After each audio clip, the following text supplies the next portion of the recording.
Some people will think that a broken home is a single mother raising her child. But sometimes a single mother raising her child is a teacher who instills that all dreams are possible. And then that young person takes the torch after he loses his mother, and he takes it quite far. I would even go as far as saying he takes it to the world. And that little boy from KZN is the man behind something really, really big that you all know and love. Stay tuned.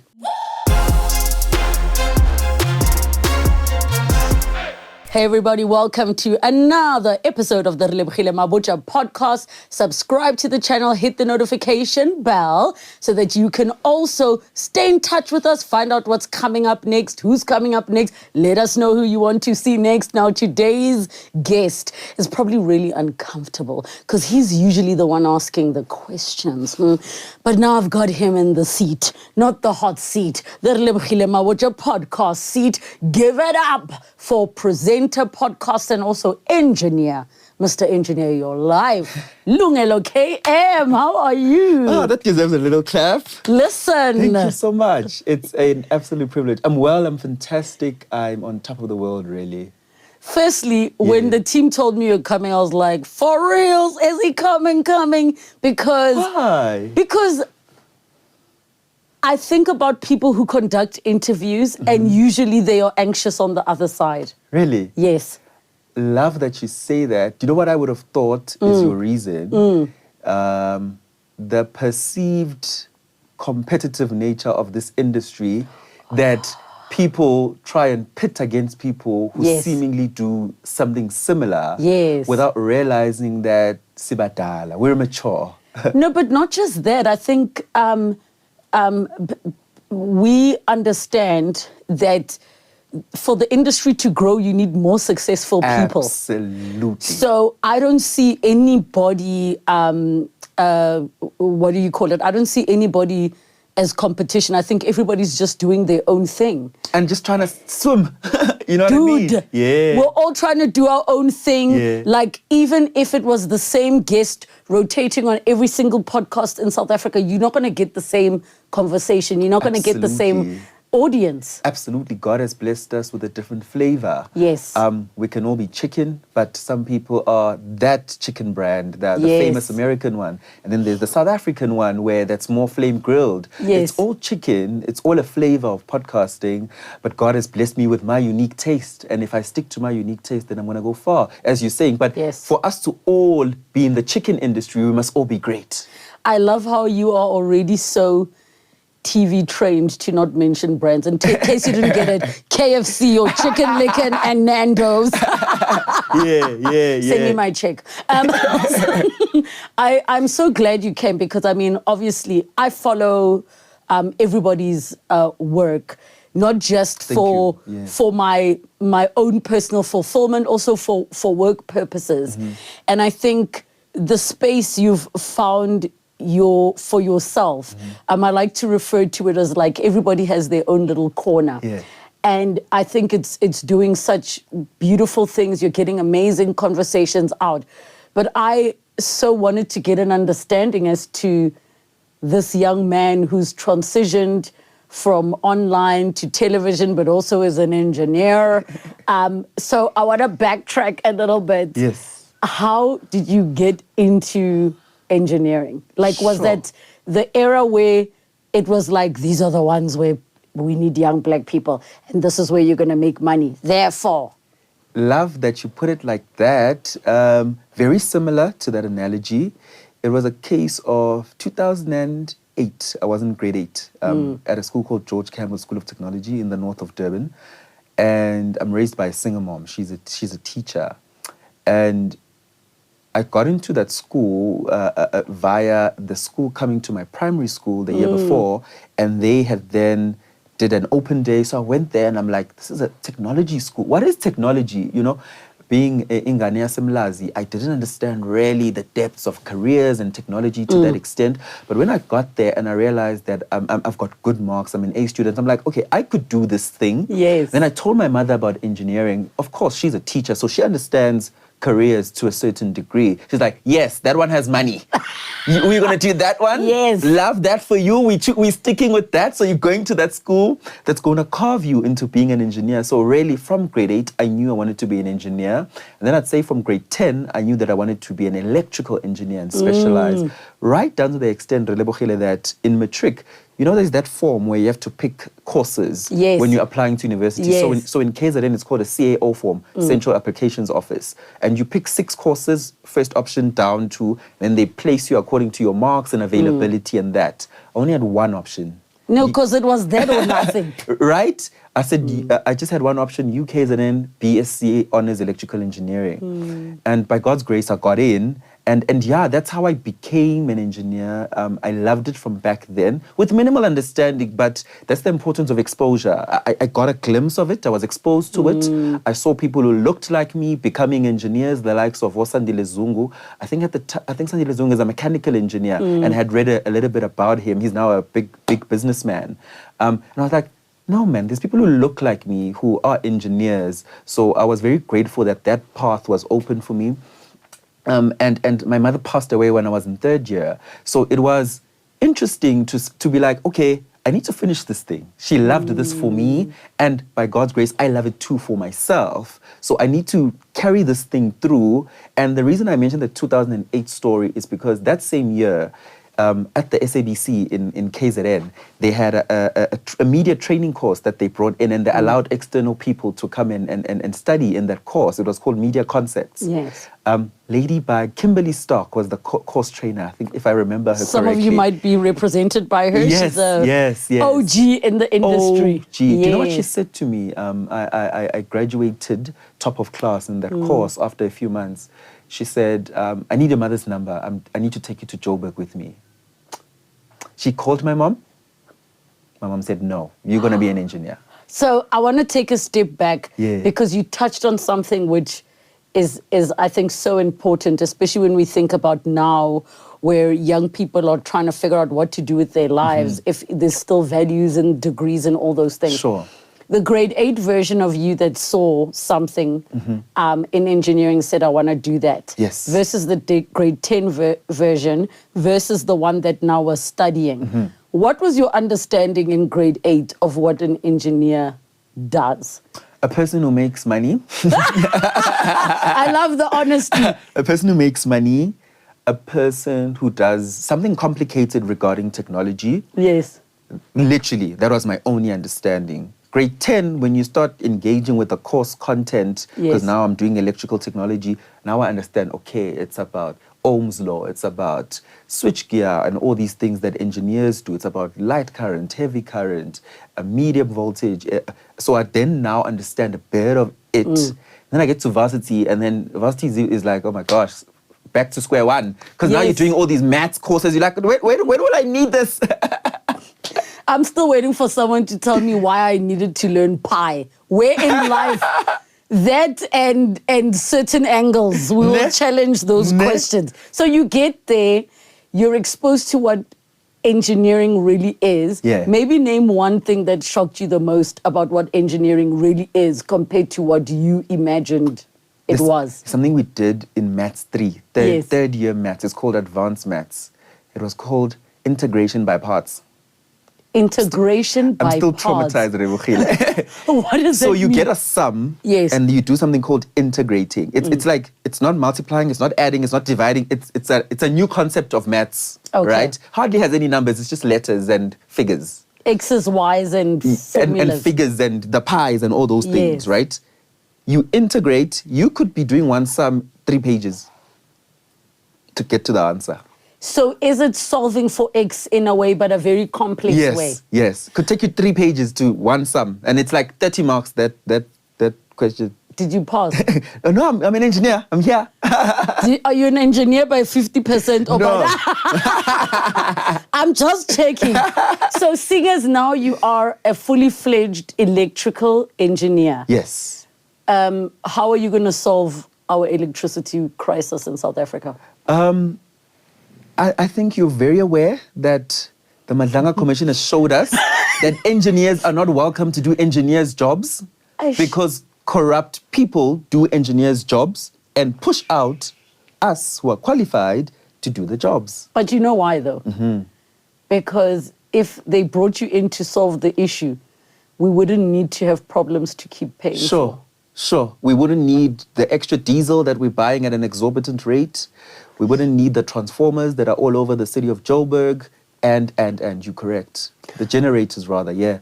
What would you say as South Africans, particularly young South Africans, particularly young Black South Africans, that we need to have a basic understanding of, especially when it comes to power and energy? Because I feel like we're going into an era where more and more people are finding ways to be as independent of depending on the system as possible.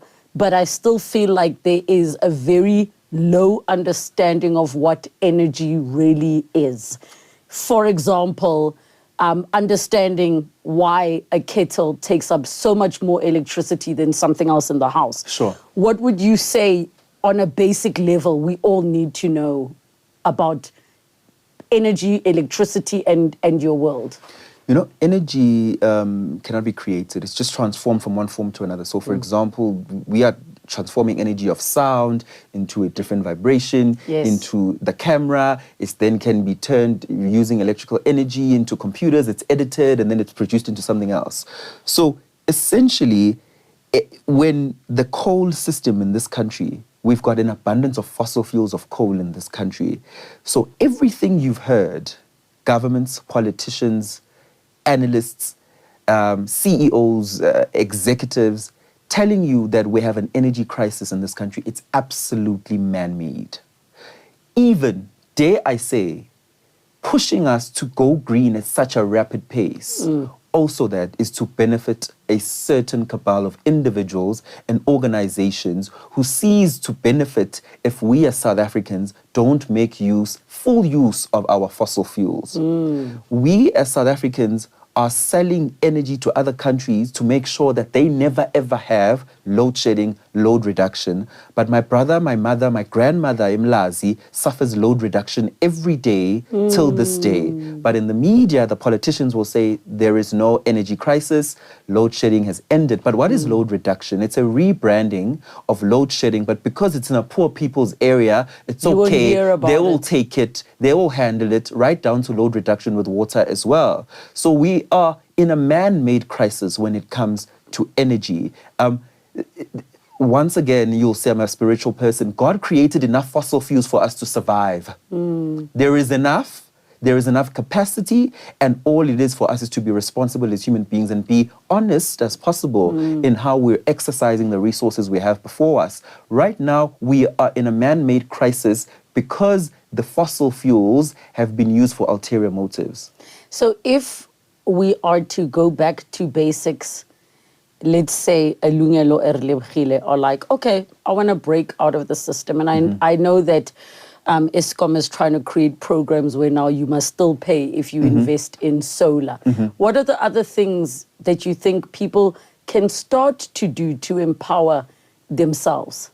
The biggest problem we have, Relebogile, is our lives here in Joburg. And I'll use Joburg as an example. Our modernized, westernized lives. Our Africanism teaches us to use the fire.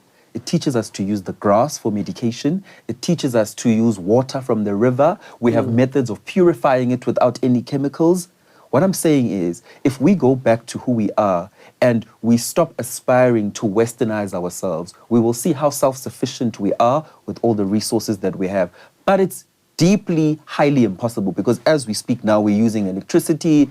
People are going to consume us using data. The data that they're using us, the YouTube content that they are watching is stored on data centers that run off electricity. And water. And water that need to be air conditioned. So I don't have the right answer to say this is how you fix the problem because we're too westernized. I feel like it's too hard for us to go back. So the powers that be hundreds of years ago introduced westernization of the African mind so that we stop being self-reliant and be fully reliant on that money system that demands us to keep eating each other as we are now. I think it's even bigger than westernization. I think I've spoken about this on radio as well. I think it is rooted in deep white supremacy, number one. Number two is colonization. Absolutely. And I think, the part of the concept of we are so westernized. Because if I say to you and many young people who, let's say, are living okay, they're comfortable, they're not like super wealthy, they're comfortable. If I say to you, what does your retirement life look like? Does it involve a farm? Does it? It hardly does, yeah. But everybody's aspiring to the life where can I make just enough money to live on my own farm? Yeah. Isn't that ironic that we're talking about the fact that our ways were that now we're in the rat race to come out, to go back to who we were to begin with? Like, how crazy is We're that? fighting to go back. Isn't that though a sign that we know who we are, and everything else we've been taught, and now our mind, our bodies, our spirits are rejecting what we've been taught because we truly know who we are. How do you feel when you're on holiday out in open areas of land, when you're in the water, even not too far, maybe south of KZN, and it's silent, and there's big trees, and there's monkeys, and the air is cleaner? You feel that this is who I am. I'm in touch with the core of who we are, njengabantu. You know, that's how it feels.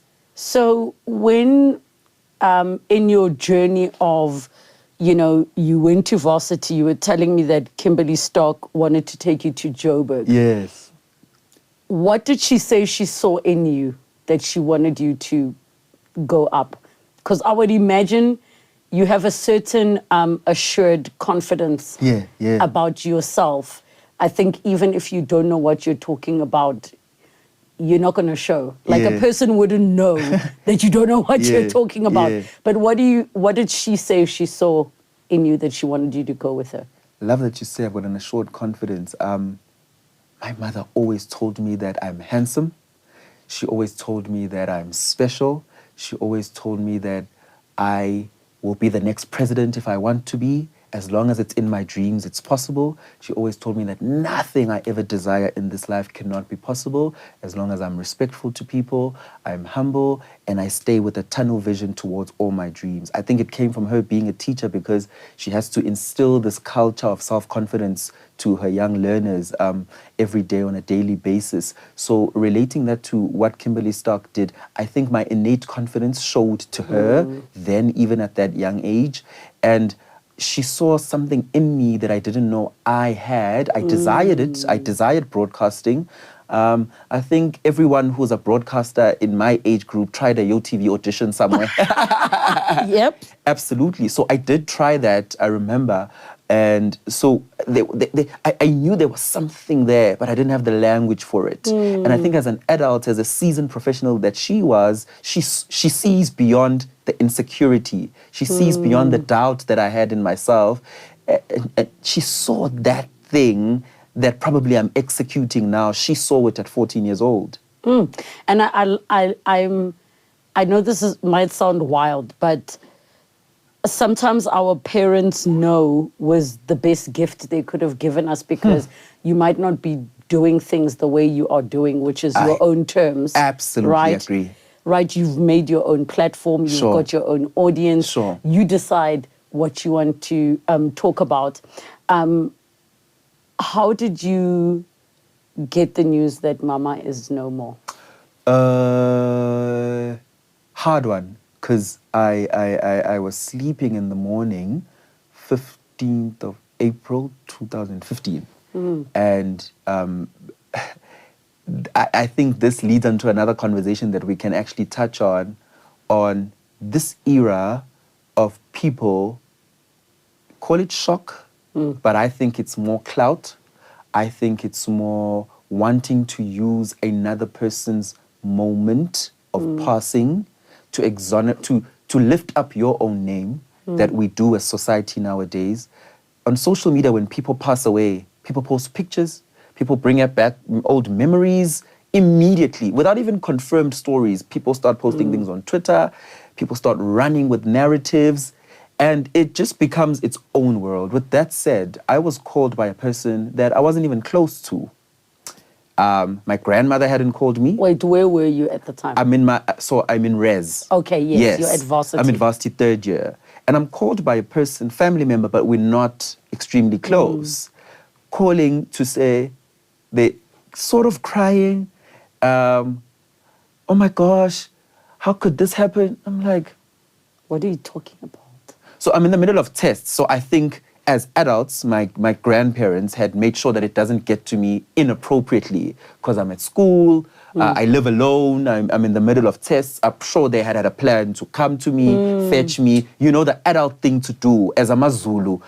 We pride ourselves in respect, humility, being rooted as Africans, right? Yes. I think that was the plan. So I think that definitely broke me. And I then called a cousin whom I'm extremely close to, and she drove to me within 10 minutes. I don't know where she was. Wait, tell me how did the rest of the phone call happen? So you said, what are you talking about? And then what did they say?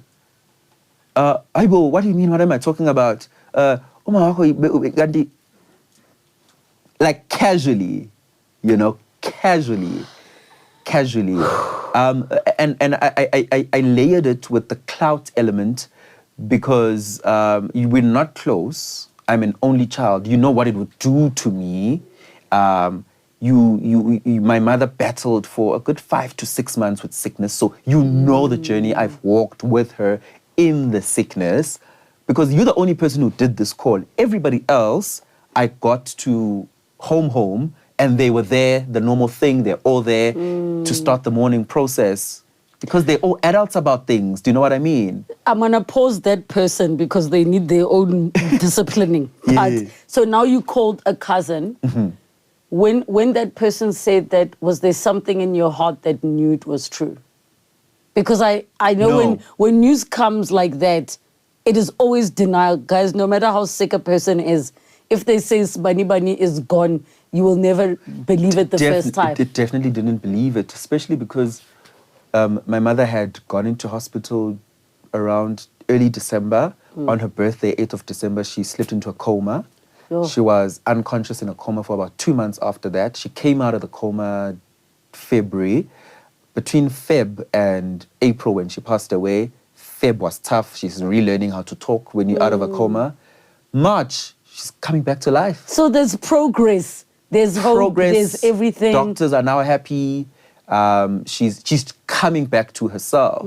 She had what we call MDR-TB, medically drug-resistant TB. So that's the reason she passed away, that the TB-resisted medication. Remember, think about how TB is just easily solvable nowadays. But the strain of TB she had resisted medication. So the medication couldn't help. But miraculously, she was getting better. And I promise you, so I'd only see her on Friday, Saturday, Sundays, because I had school. So I'd drive to her on Friday, Saturday, Sundays, and make sure I'm at hospital every day those days. So I think she passed away on a Wednesday, I can't remember correctly. So I hadn't seen her since Sunday. And when I left her on Sunday, the nurses and the doctors said, we're discharging her this week. She's perfecto. So that's why I think that shock even came from that fact that, what? We fought this fight for 5 months and you're better now, you know? I've done everything I could. It was affecting my school a little bit, my studies, because I can't concentrate. I'm spending so much time at the hospital. 5 months in, I'm like, we finally won this war. I'm an only child. You, my source of strength. You're my mom. You're my everything. So you coming out of this would mean everything to me, because I'm 20, about to turn 21. I've got 1 year left next year of university. You're going to see the dream that you've worked so hard for as a single parent who's been doing everything on her own. So it was really a devastating moment that took 3 to 5 years of healing. I am so sorry for your loss, especially given the context that you've shared. And it's weird that at the moment my algorithm has a lot of stories of people who work in hospice and palliative care. And one of the things they speak about is how the body knows how to die. And that towards the end, when the system starts to shut down, what will happen is it will look really, really bad. And then out of nowhere, a person that was in a coma, not speaking, not eating, is up asking for pancakes, is this, and then jiggy, they are gone. Sure. Right? And the reason I think I've been so fascinated by these videos is having watched, like my grandmother die, my aunt pass away, and everything they were speaking about. But one of the things they said is the reason the body needs to know to die is because all of the systems are prepared to cushion the person. They don't feel pain, they don't feel anything. That's why they don't need to eat, they don't need to whatever. They're in euphoria towards the end. Do you feel in your heart that when your mom left, that she was at peace? Absolutely. And I say this with confidence because, I was 20 turning 21. And I always say, many people would argue, I always say I have the best mom in the world. I say she's a 10 out of 10. And I say this as an adult who's turning 32 this year, who's observed other people's relationships with their moms, who's got a podcast with 267 episodes, who's had countless stories about people, their parents, how they've treated them, which space they hold for their parents, the journeys they've led with their parents. And I still maintain that my mom was a 10 out of 10.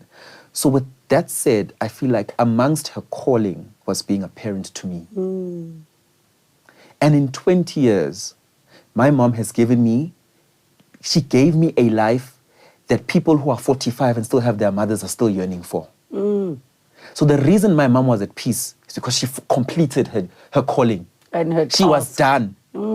I remember some people would comment because I was an only child, and I think probably you get these comments, you spoiled your son, you love him too much. That spoiling was her system telling her you've only got 20 years of this parenting thing. You've only got 20 years. And if this is the journey, it starts here, I don't want you to not do the whole thing, the whole 10 yards. My mother did the whole 10 yards. But my also, mother loved me. I think she also fully understood, which is what I've said to people. My child, firstly, is my teacher. But also, it is my job to raise him to live without me. Got you. And we don't know when that's going to be. Got you. Absolutely. It can be when he's 8, it can be when he's 12, it can be when he's 30. And I, being the feminist I am, my nightmare is raising a son who's problematic to some woman or people's homes. But I was smiling so much when you spoke about my mom told me I'm handsome, I can be anything, I can whatever. Because there are tough days as a parent where you don't even know if the words you're speaking are breathing life. So I feel so affirmed. Please continue through being what that you type said. of parent, I will never allow anybody to say, I mean, we know what people mean by spoiling, but this thing of loving up on your child, even when my child is 18, he will know he can jump on mommy and kiss her and whatever else. I am so happy that you speak about your mom in such a beautiful way after the fact. Like you said, that you have the best mom. I think you are so fully aware of how much of a gift she was to your life. And it's not the given. It's only when you go out in the real world where you're like, you lived like that? Yeah. How did not having a dad in the household impact you? Because so often the conversation is around boys need their fathers. Now, I always maintain that, yes, boys need their fathers and they play a critical role. However, there are many single moms that are doing a phenomenal job by raising their children to be whole, holistically fulfilled little people, little human beings. What are your thoughts on that, and what have you experienced being a young man today? I want to challenge the statement, boys need their fathers. I'm going to qualify this because my dad and I have built a good relationship over the last 5 years. We've been intentional about rebuilding our relationship, right? Actually was texting him before I came here. Boys don't need their fathers. Children need healthy people around them. Children need healthy people around them. That's why you can even get queer couples raising healthy children who are a man or a woman.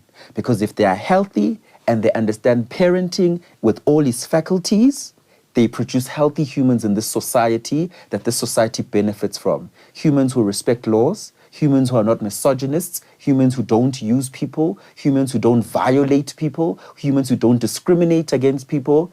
If you are saying boys need boys, then I've got a problem, because many boys who have men who are misogynists in their lives are causing the world to keep deteriorating and causing the world to have the patriarchy that it has, because a lot of men had no business being fathers. Listen, I, as the young folks say, then let me ask you, how did the reuniting happen? Because you do still have not just young men, but also lots of children who are adults yearning, walking around. Sure. Maybe not necessarily even yearning, but maybe reach a point where the father's the one reaching out to be like, hey, what would you share with them just in terms of what it's done for you? And I mean, are you the initiator? Was he the initiator? Because it's easy to say, reach out to your dad. But if homie's not trying to hear from you, like, can happen? Got you. I'm privileged that my dad reached out. I think as a man, he saw that how can I continue not having a good relationship with my son? I'm an only child to him as well, while he doesn't even have a mom, right? And now I'm an adult, I'm in my 20s, I'm self-sufficient, I've got my own home, my own car, I'm doing my own thing, I'm an engineer, life's good, life's popping, And him coming back as a Zulu man with humility, and he didn't come back because he's down and out, no. He came back with humility. In fact, I remember he came, I was at my grandmother's house, and he orchestrated this with my gran. He randomly... After Mama had passed away? Yes. Okay. It's like 5 years ago now. So now? Yeah. He called my gran and said she must tell him when I'm home. No matter what the time is, she must call him when I'm home. Because we weren't on speaking terms. So he did that. But you knew he existed and you knew who he was? Yeah. Okay. We just had a strained relationship. I got you. Yeah. I got you. He came, we spoke for long, like a good 2-3 hours. And something in me, I think it comes from a person, because I'm a person of faith. In my Christian principles, I am taught to hold space for people. No, there's a saying in isiZulu, esithi awukho umgqomo womuntu, which means there is no bin for a human being, right? No matter the depths of what you think is pain, you must find it somewhere, small inch of forgiveness that you can latch onto while you deal with the issues. So what the forgiveness does, it brings room and hope for possible healing.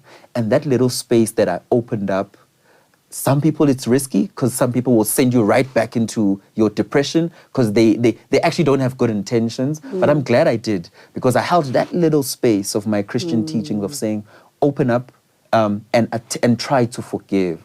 And he's been intentional in trying. Still a long way to go, because I mean, it was 26 years later. Still a long way to go. But I can freely say that now my dad, he's almost 60. He will send me links to my podcasts and comment. He will see a TikTok video. He will see something's being said about me, even that's negative on the internet. Let's say,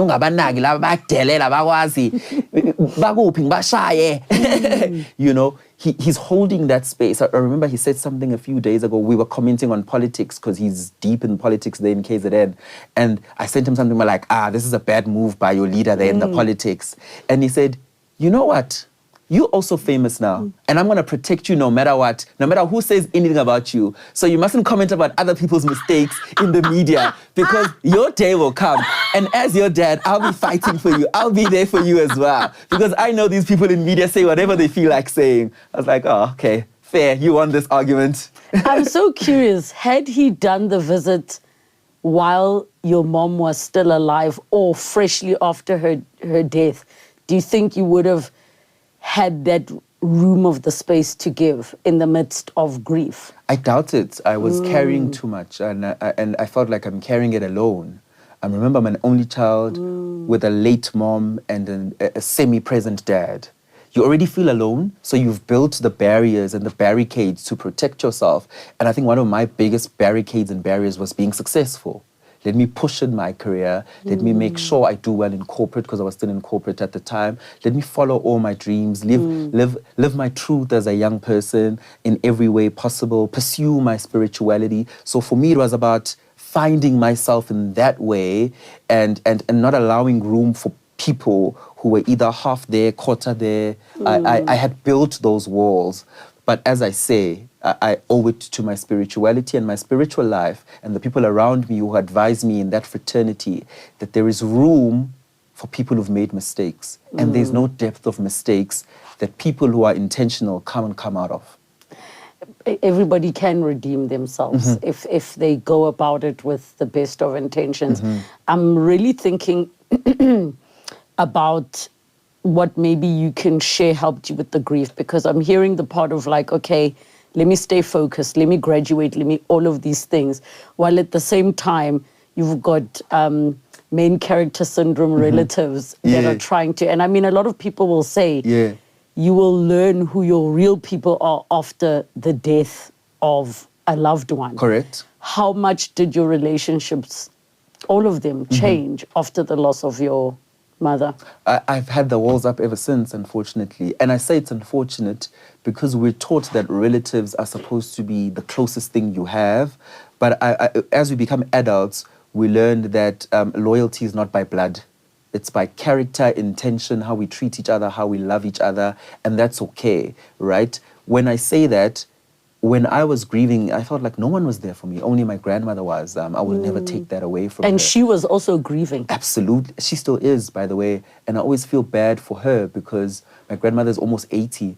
And I'm like, she doesn't have the tools that I have. We're woke. We have tools. We have the therapies. We can afford a little holiday.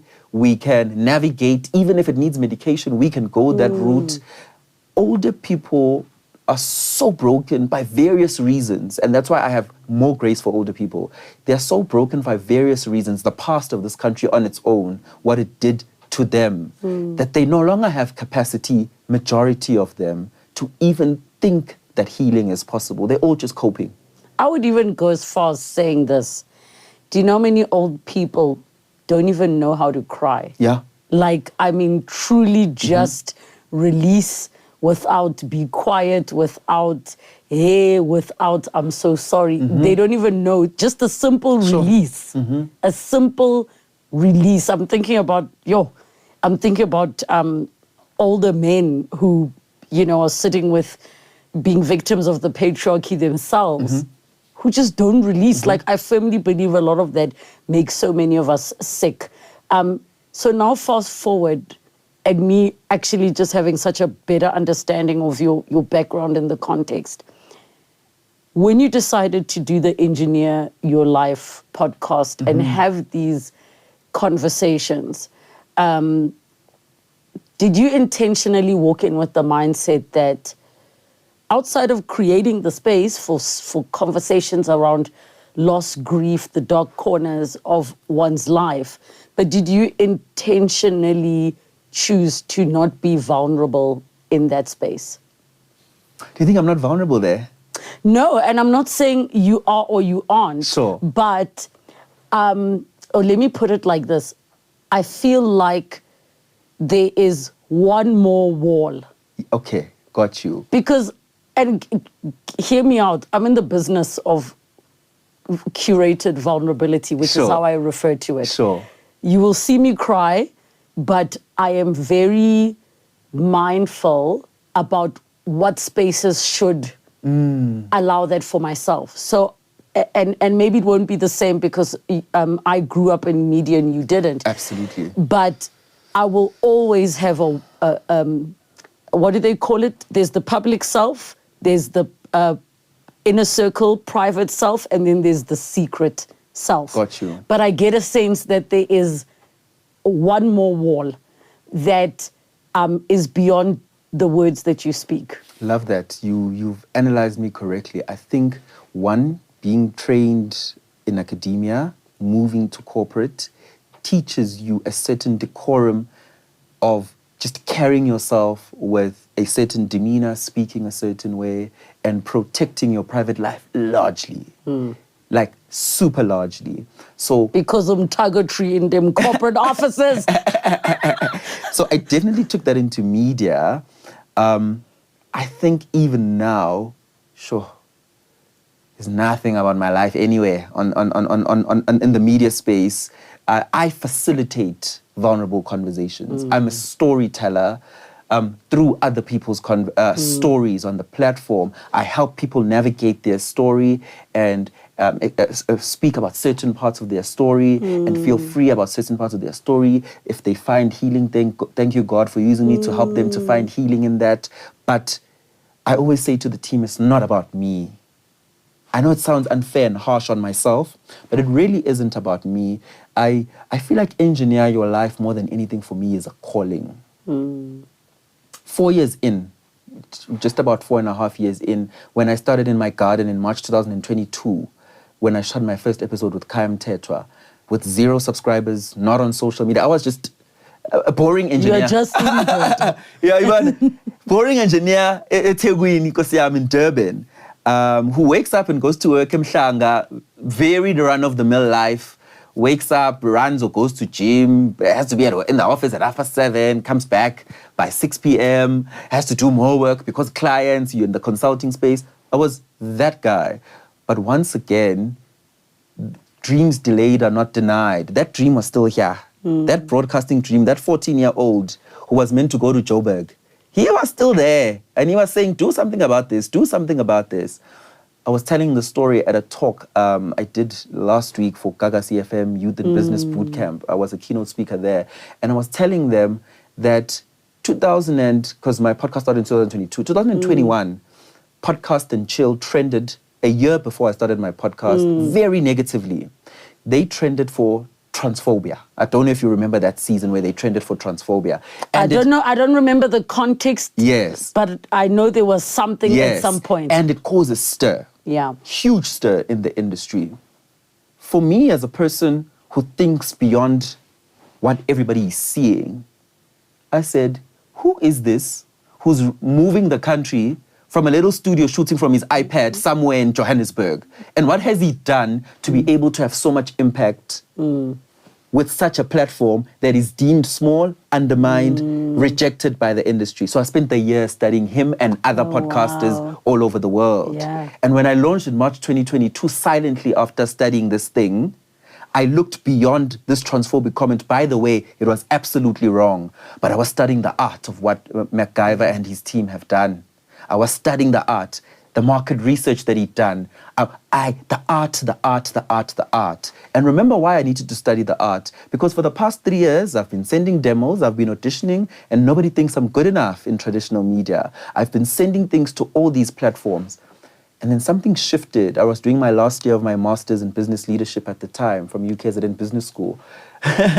And something shifted because now I could merge these worlds. And I remember in business school, they say, you build, these are the principles of buildings, and you have these structures in place of building, you are guaranteed success. It may not be according to your time frames, but the principles remain and they don't change. And for me, I saw engineer your life as a media entity before it was anything when I had 0 subscribers.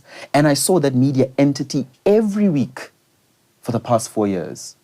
I've probably missed 2 weeks in the past 4 years. I did 1 episode a week for 2 years, and in the past 2 years, it's been 2 episodes a week. So wait, let me ask, how did you beg Kaya? Were you guys going to the same church? No, it was through a friend who I just asked for a favor, and by God's grace, once again, for whatever reason, Kaya said yes to an unknown person, unknown broadcaster. And every time I bump into him now, I say, thank you, bro, you did that for me.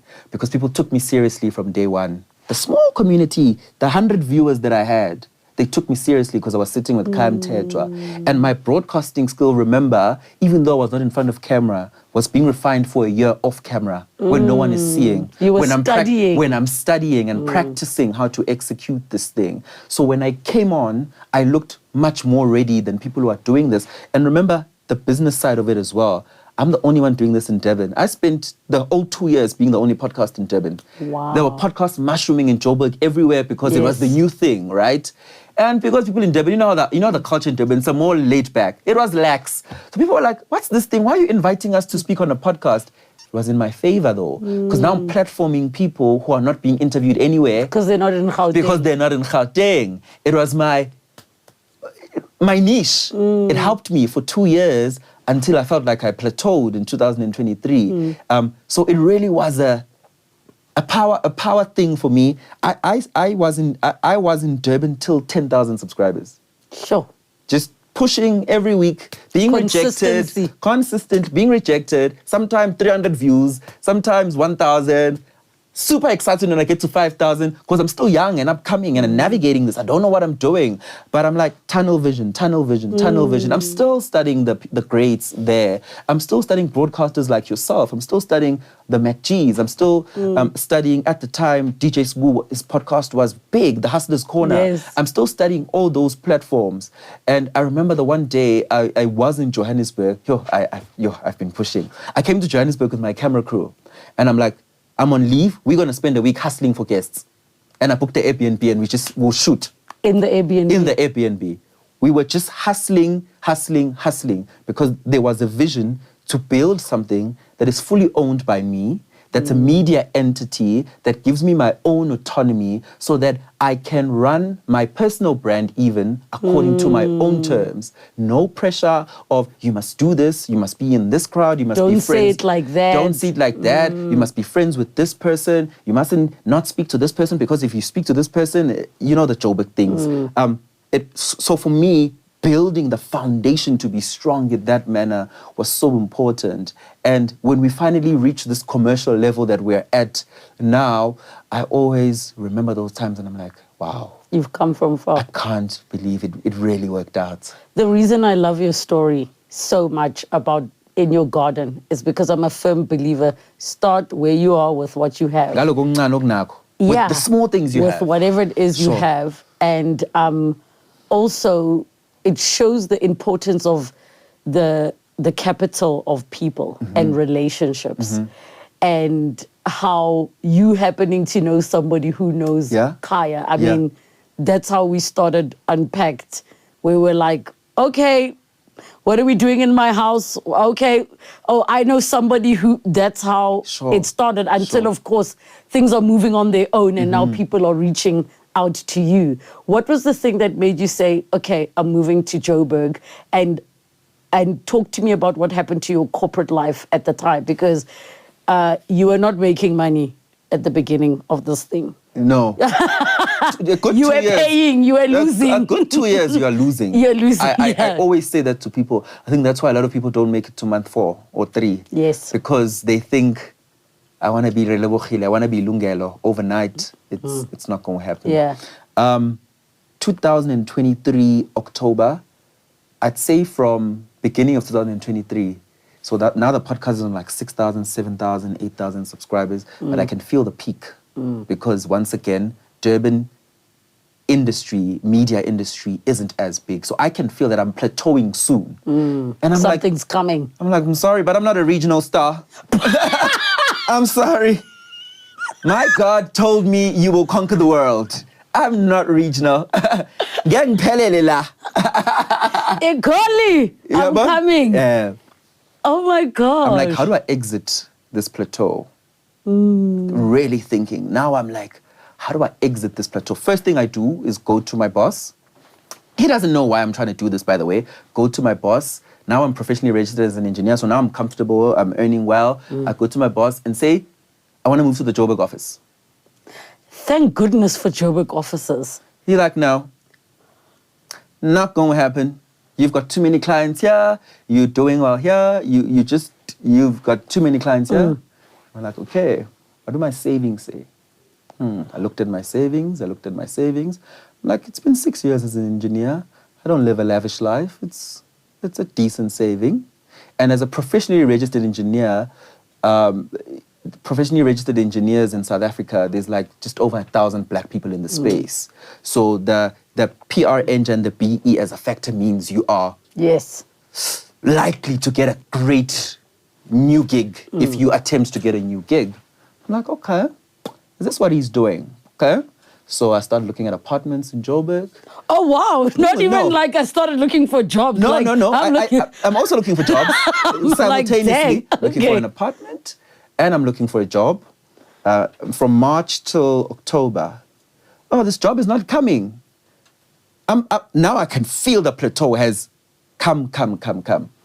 I pack in my Suzuki Baleno at the time, which I was using as my car to go to sites. Suzuki pay us. Yes, so I said something. September, just after my birthday, it's nice. I just got my little bonus. I'm like, okay, there's enough savings to last.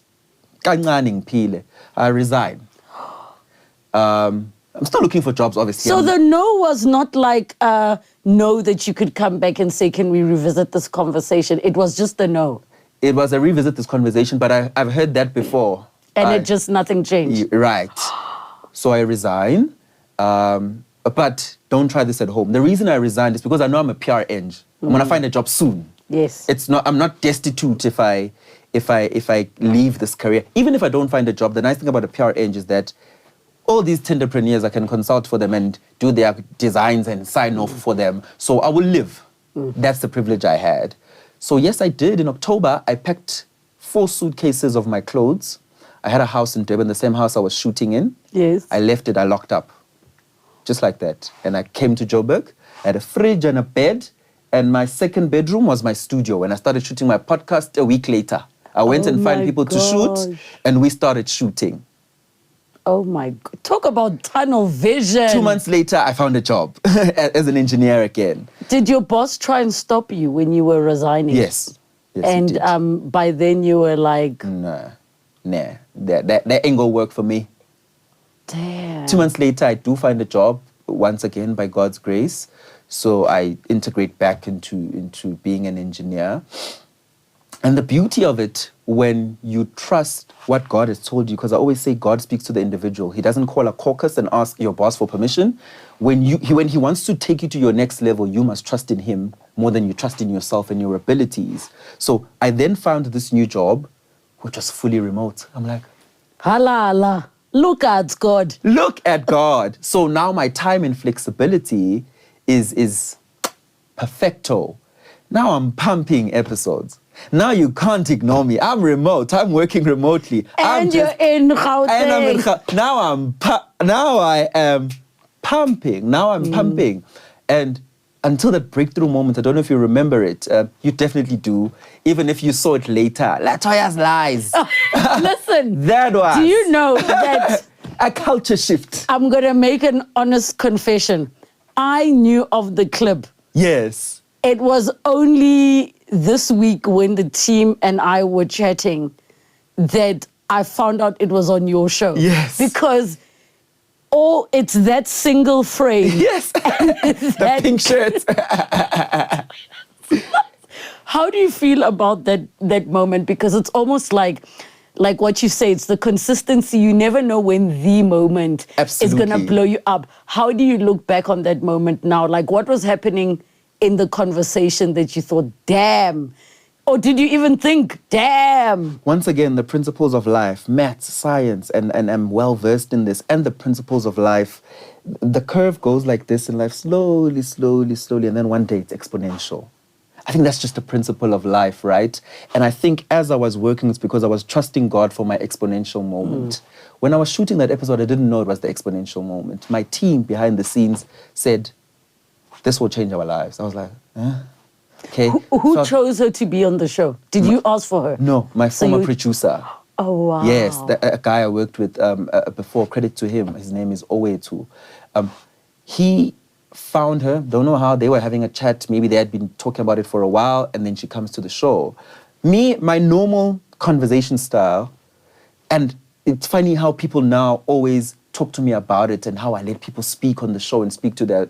And I'm like, but this is just me. I was just being myself. And I didn't know being myself would be a life-altering, shifting moment for the platform as it was. When I tell you, Relebogile, when we had Lebo, the podcast was on 30,000 subscribers. A week later, it was on 70,000 after that episode. It really shifted something. Started being noticed by brands. started being noticed by other PR people for their celebrities, started making the jobs of my team easier because now it's cool to go there as a figure. Who's that guy? But hey, let's go there because he's got an audience, you know? Even if we've been trying to ignore and undermine him, and because you know how the industry has this thing of, we don't know you don't come into our space. It really became that. So now I'm operating from a different space of confidence, of gratitude.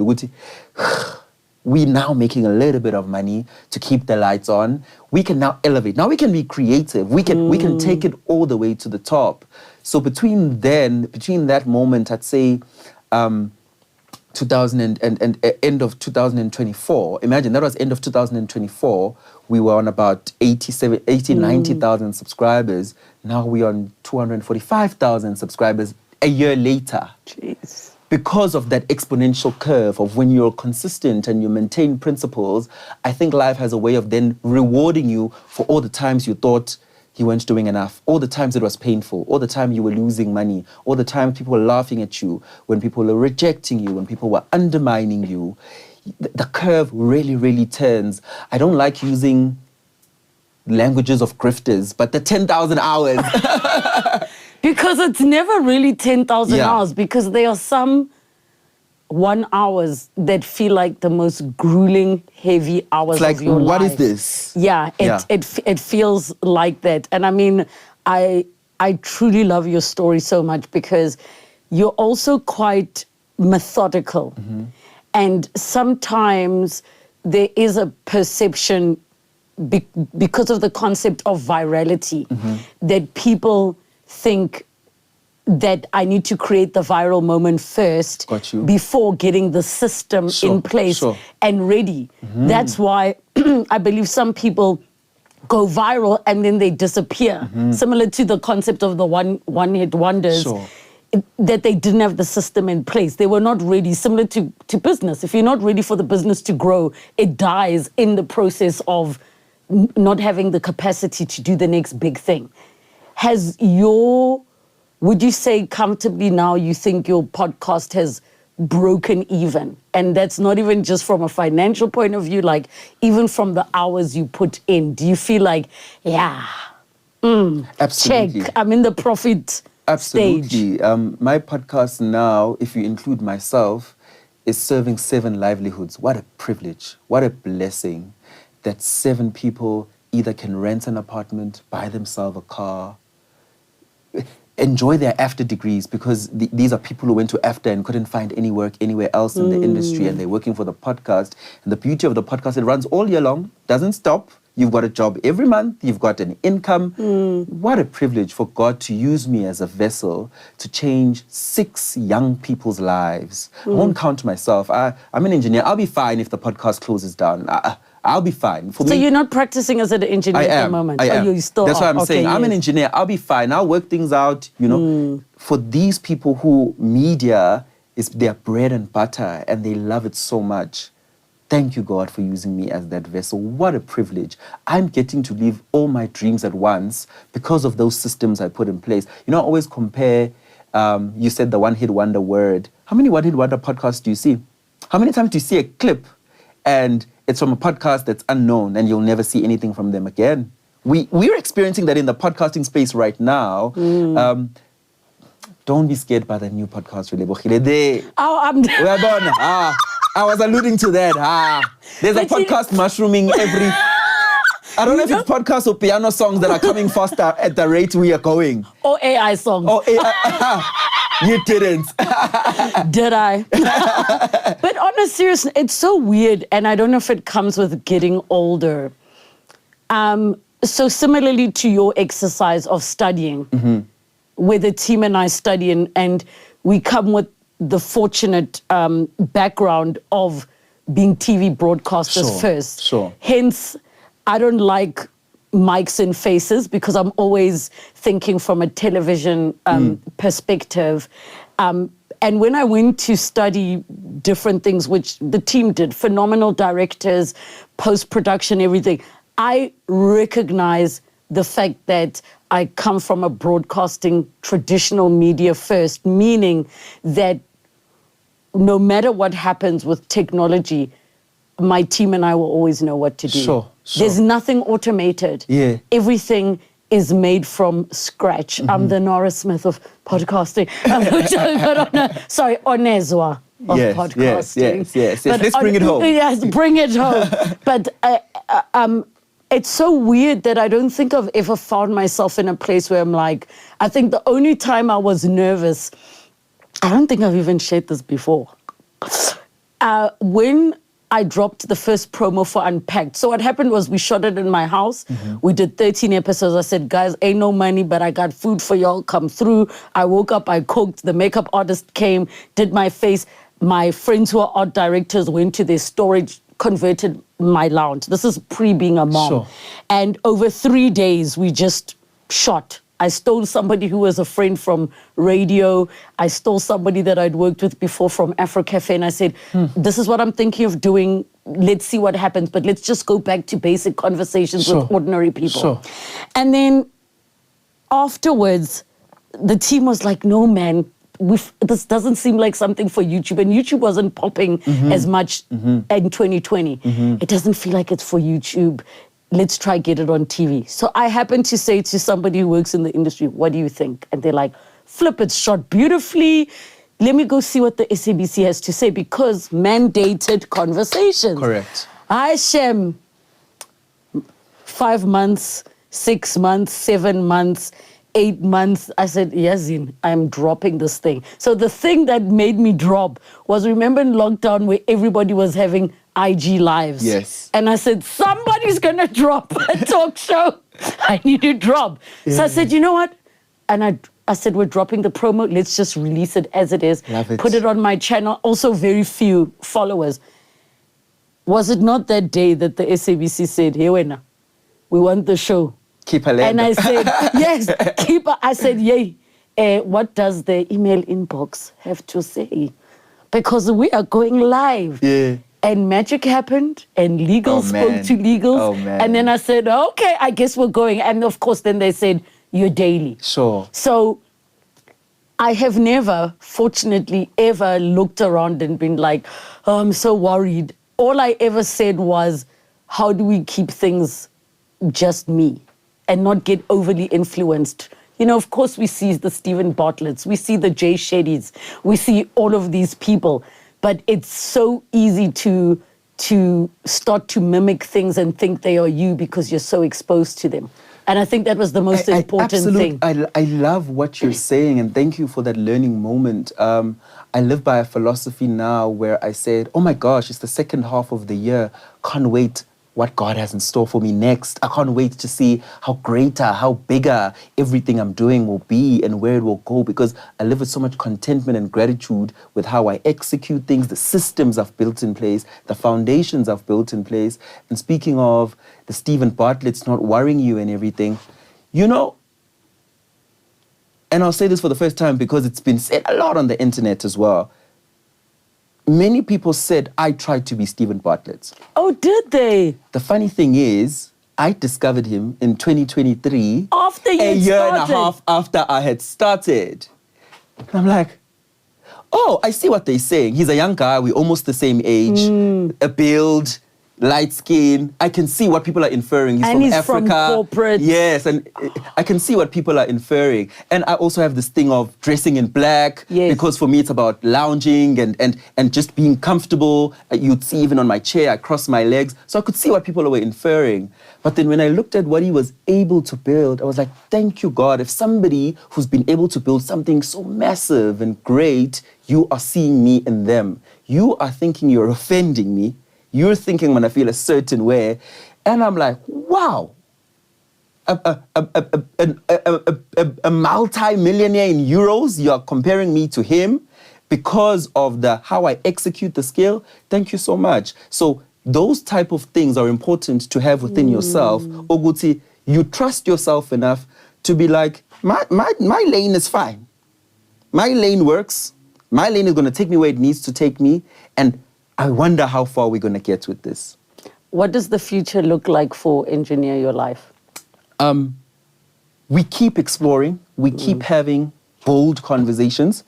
I think I'm one of the few platforms that had a right of reply the next day. Yeah. Wait, I need to. Wait. I need to ask this question. Yes. So, hey, from the voices of my team, and I'm sure conversations you've had with your team. Sure. So the principle I had applied was, because it's all about the person's story, if people notice in Unpacked, we don't mention people's names ever, even if you know who it is. And I think we had said that will hold a person's story without us needing to do a right of reply. So it can stand on its own. But I can tell you there have been moments of should we, shouldn't we? And I think we opted not to. But maybe, oh no, I did do a right of a reply on Untied. I did do a right of with or one of the wives there. But it was read out. They sent a legal letter. Okay, tell me how yours came about. Engineer Your Life is an impartial platform. We hold ourselves to high broadcasting standards. Yes, YouTube is not part of SANEF, South African National Editors Forum. It's not part of BCCSA. But once again, I study those things to see how to be an ethical broadcaster. When a person speaks their story, and it includes Relebogile, and their story unfortunately includes Relebogile, whether she likes it or not. But if you dated that person, girl, he's part of you. He's part of you. You met a child with him, he's part of you. So don't hate Lungelo that he spoke about you. Yes. But come and say what you're gonna say. But, right? Relebogile has the right to say he lied about me. The platform has a responsibility, no matter who you are, even if you have 0 followers, to say this person lied about me. So how that happened, I'm having a normal Engineer Your Life conversation with Usis Zoe, beautiful, lovely woman. She speaks about her career. We speak about her love, her relationships. She opts to go with names. She opts to delve in. Remember, she's opting. Yes. I could ask you now, Relebogile, how's your relationship with the dad of your lovely son? You can navigate it with your own intelligence how you want to, and that's entirely up to you. Because I will choose. Absolutely. No inference, nothing. Yes. So after opting to speak about a person, especially in what I deem some of the things were derogatory that she said. And it happened to be a very high profile person. Episode airs on Tuesday at 12. 1:30, email comes in. Please, can we have a right of reply? From his legal fraternity. I'm like, say less. Studio, everybody wake up. Everybody wake up. We need to shoot. Wow. He wasn't available same day, so we shot the next day in the morning. And if you watch that interview, you could see Ndate Lebo wasn't too pleased that that conversation was conducted. Rightfully so, because if what is said has elements of misdirections, I'll call them misdirections, or missing parts to the story, it feels unfair. But for me, responsibility that on that very same chair, he gets to say his piece about that particular element of his life, because that's his life too, that's his relationship too, that's his daughter too. That story can't come from one person. Yes. And as the media, I've given you both sides, you decide. You don't have to decide, and you don't even have to decide. You can consume and have an opinion, which was interesting to watch some of the backlash on social media. And I think it comes from a culture of Joburg that a lot of celebrities in Joburg just want to evade their responsibilities and place it on somebody else. There were a lot of celebrities in the comment section saying, this is rubbish, this podcast is rubbish. How could you do this how could you do this to her? She trusted you with her story. Oh, so men don't have rights. Men don't have a right to say, no, this is a lie. Men don't have a right to clarify if something is wrong about them. If it's a woman, it's gospel. But also, I would ask this question. Had he come on first, the assumption is you would have given her the exact same opportunity. The funny thing is, maybe it's because they are very high profile. We've probably done this 4 or 5 times where somebody comes first and the next person comes first. True Engineer Your Life loyal viewers, when they're watching somebody say something, the comment section will say, we can't wait to see the X next week. They like, you know what I mean? Goodness. We are so balanced. And I think also it comes from the fact that with all due respect, I have a corporate life that exists outside of the camera. So I'm not begging to be in certain circles to fit in so that I don't stamp on this one's toe. I'm maintaining the ethos of the show. Who are the celebrities? The principles. Kiboma. Go to the comment section of that clip, Galeb, Zobona. Just it's there. give me an initial or two. It's there. It's there. Maybe they'll delete after I said this. Now they'll take back their comments. But it's because a lot of celebrity culture is warped in fake perceptions and lies. So people are shocked. Maybe they got offended on the lady's behalf because it's like, oh my gosh, now there's a platform that speaks so much truth and gives the other side. So if I went and lied on another platform, they might go to Engineer Your Life and dispel my lies. Because a lot of people, because of public relations, can really build a lie. And it runs for many years and years and years and years. And podcasts have deleted those lies at a huge degree, where as a public figure, you are held to a higher standard than a podcast. You are. But podcasts hardly send you questions. No, they don't. They don't. That is the fight right? we have all the time when they say because they always say we don't know what Relebogile is going to ask. She just sits and talks. So I think this so-called unfiltered element of podcasts fits my character. I'm having loads of fun. But as I say, I believe what I'm doing protects the integrity of everyone. Because if you come and say something horrible about someone and use their name, you disrespected your own integrity by being a horrible person on camera. So when the person comes and defends themselves, and it's not me betraying you. I'm a media practitioner. I don't take sides. They had to defend their honor as well, because you disrespected your honor and their honor by using a media platform that you know is watched by hundreds of thousands of people per episode to come and say something vile. So I see your podcast just growing and growing. I think I'm wondering if you have planned your exit from engineering and corporate life to be doing this full time. I've planned my exit from podcasting. No, what? Yeah. You've planned your exit from podcasting? I won't tell you the time frames, but I have. Why? As in you being on camera or you being in the business of these conversations? Me being on camera. And I'll explain why. You're blindsiding me. I'll explain why. A lot of work that you do on camera means people are entitled to you, to who you are, to what truly makes you happy, to what makes you tick, to the innocent moments of being able to hold someone's hand in Sandton City and not be questioned about it, to being questioned about doing something that is fighting for people and having those very people be against you, right? I'm able to separate myself from the work that I do from it being my identity.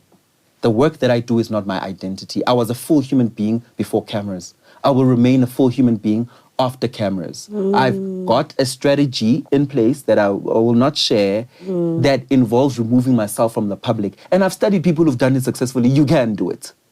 There are people who are like, what happened to so-and-so? Hey, they're rich on a farm, by the way. They didn't fall off. They're flourishing somewhere. Right? They're flourishing somewhere. And I say that with all humility. And when I do exit, I would have lived all my dreams that I know what they are. Yes. That the lights, camera, action is filled with a lot of untruths. And as a person who believes in truth, as a person who believes in authenticity, something like Instagram is a lie. And I'm like, I can't deal with this thing. I speak to my PR practitioner, and when she wants us to do something, love her, respect her and what she does. But I find a lot of PR, this shoot, that conversation to be manufactured, in my opinion. And I'm allowed to be wrong, but I find that a lot of this industry is manufactured. I walked in here to be a storyteller and have stories that change people's lives. All these frills that are coming after this, I don't need them in my life. Look, I'm going to say it will be such a loss, but one thing I know for a fact is you're going to be impacting people for years and years. The conversations live forever. Right. But also just in your personal life, and your journey will call you elsewhere. I hope you continue to be a leader in the spaces that you are. I hope you keep maintaining your integrity. I hope you keep yourself grounded enough to know when to let the walls down, when to let the right people in, and that you can find spaces that you can hold anybody's hand without anybody asking. Yes. And you are so fortunate and so blessed. Like, I can't say that enough. You have done the work, you've done the grind. For somebody in your early 30s, you are so beyond your years. I hope you know that. I hope you know that. But I also understand experiencing everything that you did at such a young age has pushes you into that, right? Yeah. The concept of being alone, people think they are alone, and then you hear somebody's like, I'm an only child.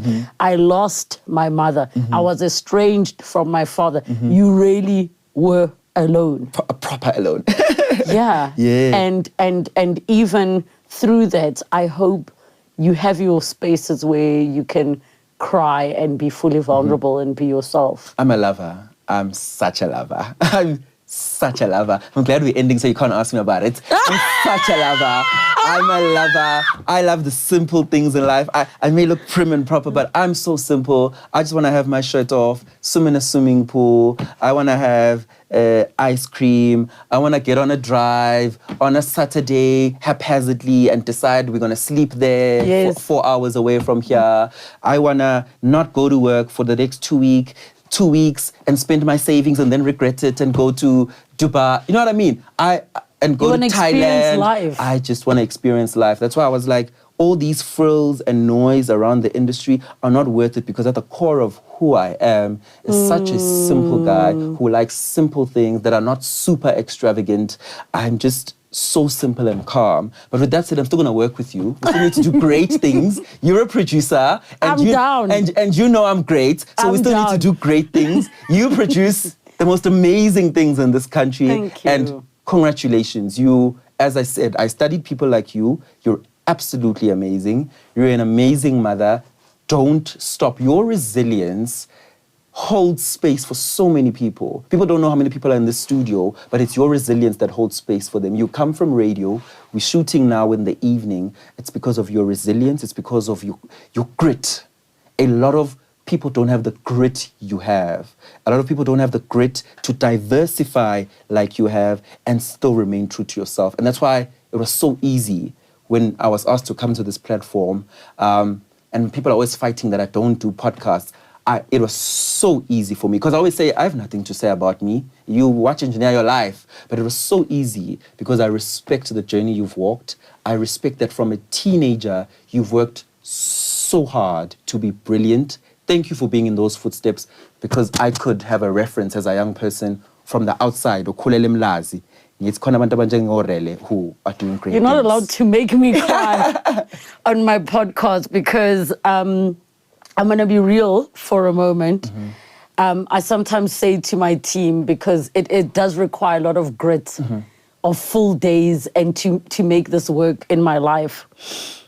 I say to my team that, and I speak a lot of French, guys. I say, who the asked for this? When they're like, don't forget you need to this. And I'm like, who the asked for this show? No one asked for this show. They're telling you it's you. So I appreciate hearing those words, not because I think I don't have an impact, but I think sometimes, especially you being a spiritual person, we need to know the reason that is deeper. Sure. You know what I mean? Sometimes it just feels like a day, a rat race, a deadline, work, this. Yes. It feels like a tick box exercise. Yes. But as I say, you and I sitting here today and having this conversation, because of both our level of reach, it's going to reach hundreds of thousands of people, possibly millions. And for them to use our stories to see themselves being successful tomorrow, thank you, God, for using us as vessels. So in closing, there's something we do on the podcast. Oh, no. The cards. Listen, this is my funnest part because this is the funnest part. So all it is, yes, it's Mtagatri. No, it's not. It's a fun thing. These are soul cards. So you get to pick any card that you just feel drawn to. Don't read it. You're going to give it back to me. Okay. Okay. Now you're going to give me the card. How is the world different from when your parents were little? When my parents were little, they had no reference of their dreams and what they wanted to become, how far they could take what their dreams were, how far they could dream big. Today we have Tyler's, Trevor Noah's, Oprah Winfrey's, Relebogile Mabotja, the soccer player. We have great, amazing young people. We have great scientists. We have great black CEOs who look like us, grew up like us, speak the same type of English with the same accent, same sexualities, same this, same that, who we can reference to. And I'll reiterate, us sitting here today is a reference point for somebody. And sometimes that's all you need. And those who go TikTok light and you're seeing a clip. Ubona ulungelo fana nawe ukhuluma isiZulu esiqinile esifana nesakho ethi kungenzeka. Hayi Lungelo. Wekwetsi taba. Wekwetsi uyivalile. And I can't thank you enough for coming. Sure. I am so grateful. The other reason I didn't tell you of why I was surprised you said yes is because I know you don't do interviews. You've noticed. We know, come on, we know. But I'm glad that I felt like a safe space. Absolutely. And I believe in alignment. So this is the start of things to Absolutely. Watch that space. Watch it. Watch the credits. You'll see our name. Thank you so much, guys, for tuning in for today's episode of the Relebogile Mabotja podcast. Comment down below. I can't promise that your questions will be asked by Lungelo, but somebody will answer. So put the questions down below. Let me know who else you would love to see us have conversations with. Don't forget to subscribe. Hit the notification bell. You know the drill. Love you guys. See you next time. Bye.